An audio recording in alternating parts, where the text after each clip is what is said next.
इस लड़की को हमारा प्यारा देश भारत इतना पसंद आया कि इन्होंने भारत को ही अपना घर बना लिया और नीदरलैंड में सरकार संभोग करने के लिए देती है विकलांगों को पैसा। जानकर चौंक जाएंगे। और क्या हुआ जब आदिवासियों को स्नैपचैट का लेंस दिख गया। वीडियो देखकर अपनी हंसी नहीं रोक पाएंगे। हिंदुस्तान का एक ऐसा रेलवे स्टेशन जिसका नहीं है कोई नाम। और क्या हुआ जब अचानक क्वीन एलिजाबेथ एक शादी में पहुंच गई और नोरा फतेही का एक ऐसा काला सच जिसे जानकर हैरान हो जाएंगे। इन सब के बारे में आज की वीडियो में, बस आप अंत तक हमारे साथ बने रहिए। नंबर 1, आज के समय में यदि बॉलीवुड के बेस्ट डांसर्स की बात की जाए तो उसमें नोरा फतेही के नाम को नजरअंदाज नहीं किया जा सकता। लेकिन नोरा का यहाँ तक का सफर काफी मुश्किलों से भरा रहा है। नोरा के माता पिता कभी नहीं चाहते थे कि वो फिल्म इंडस्ट्री में काम करे, लेकिन नोरा के हाई स्कूल के बाद उनके माता पिता का डिवोर्स हो गया। अब नोरा अपना घर चलाने के लिए एक रेस्टोरेंट में बतौर वेटर काम करने लगी। साथ ही उन्होंने कुछ विज्ञापनों के लिए मॉडलिंग भी की। एक दिन उन्होंने भारत में एड शूट के लिए अपनी प्रोफाइल भेजी और उसमें सिलेक्ट होने के बाद 2012 में उन्हें मुंबई आने का मौका मिला। यहीं से नोरा फतेही की करियर की शुरुआत होती है। उन्होंने पहली बार फिल्म रोर में काम किया, लेकिन ये फिल्म बड़े पर्दे पर फ्लॉप साबित हुई। साउथ इंडस्ट्री में कुछ आइटम सॉन्ग करने के बाद नोरा ने हार्डी संधू की एल्बम नाह में काम किया और इसके बाद उन्होंने कभी पीछे मुड़कर नहीं देखा।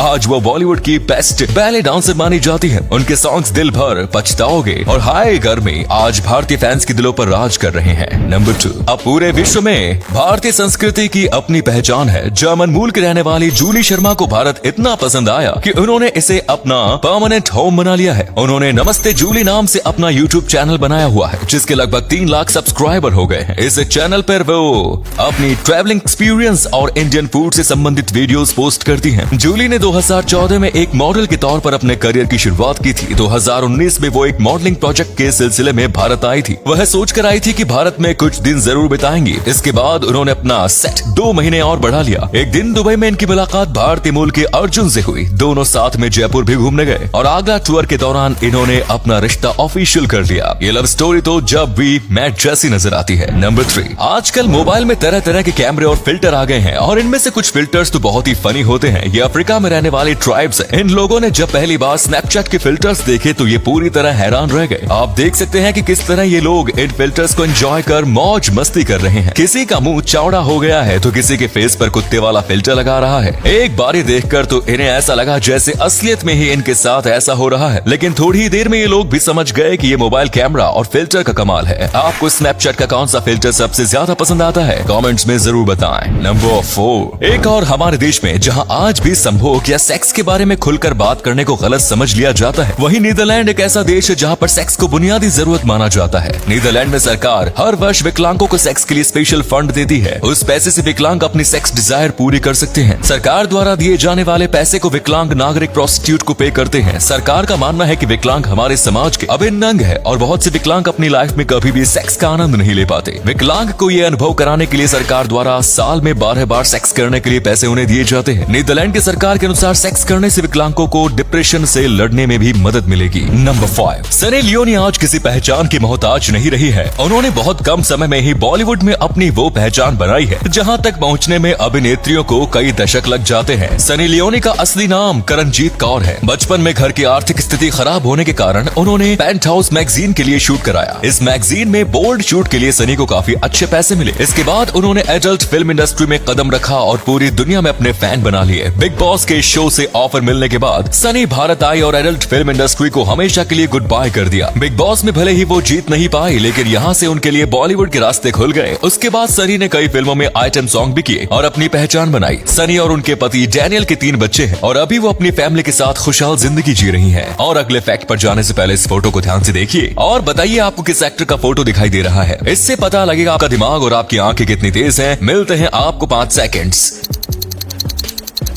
नंबर 6, एक असली राजा वही होता है जो जनता के दिलों पर राज करे और उनके सुख दुख में साथ खड़ा होगा। साल 2014 में ब्रिटेन में एक कपल ने मजाक के तौर पर क्वीन एलिजाबेथ को अपनी शादी का इनविटेशन भेज दिया। हर कोई जानता था कि क्वीन ऐसी शादियों में नहीं जाएगी, लेकिन शादी वाले दिन जब क्वीन अचानक वेडिंग डेस्टिनेशन पर पहुंची तो उन्हें देखकर हर कोई हैरान हो गया। क्वीन ने उस कपल का इन्विटेशन एक्सेप्ट किया और उन्हें शुभकामनाएं देने के लिए भी पहुंची। वेडिंग कपल ने कहा कि ये उनकी शादी का सबसे बड़ा गिफ्ट है। साथ ही उन्होंने क्वीन एलिजाबेथ एलिजाबेथ का शादी में आने के लिए धन्यवाद भी किया। अगर आप अपनी शादी का कार्ड प्रधानमंत्री नरेंद्र मोदी को भेज दें और वो सच में शादी में आ जाए तो आपका रिएक्शन क्या होगा, हमें कमेंट सेक्शन में जरूर बताएं। नंबर 7, हिंदुस्तान में 7000 से ज्यादा रेलवे स्टेशन हैं, लेकिन इनमें से एक ऐसा स्टेशन भी है जिसका कोई नाम नहीं है। आप सोच रहे होंगे कि बिना नाम का भला कैसे स्टेशन हो सकता है, लेकिन एक लड़ाई के कारण इस स्टेशन का नाम हटाया गया है। पश्चिम बंगाल के वर्धमान जिले के पास 2 गांव है जिनका नाम है रैना और रैनागढ़। इन दोनों गांव के बीच एक स्टेशन आता है जिसका नाम पहले रैनागढ़ रखा हुआ था, लेकिन ये स्टेशन रैना गांव की जमीन पर बना हुआ है, इसीलिए इसके नाम को लेकर रैना गांव के लोगों ने विरोध किया। ये झगड़ा बढ़ता हुआ रेलवे बोर्ड तक पहुंचा, जिसके बाद रेलवे ने स्टेशन पर लगे सारे साइन बोर्ड ही हटा दिए। यहाँ से आज भी रोजाना दर्जनों ट्रेनें गुजरती है, लेकिन नाम न होने के कारण बाहर से आने वाले यात्रियों को काफी परेशानी होती है। हालांकि रेलवे द्वारा आज भी स्टेशन के पुराने नाम रैनागढ़ के नाम से ही यहाँ के लिए टिकट दी जाती है। नंबर 8, आज हम आपको लाइफ की एक बहुत ही जरूरी सलाह भी देंगे। आप अपने ड्रीम या सपनों के बारे में कभी किसी को ना बताएं। अक्सर कुछ लोग अपने सपनों के बारे में ढिंडोरा पीट देते हैं कि मैं आगे जाकर ये करूंगा वो करूंगा,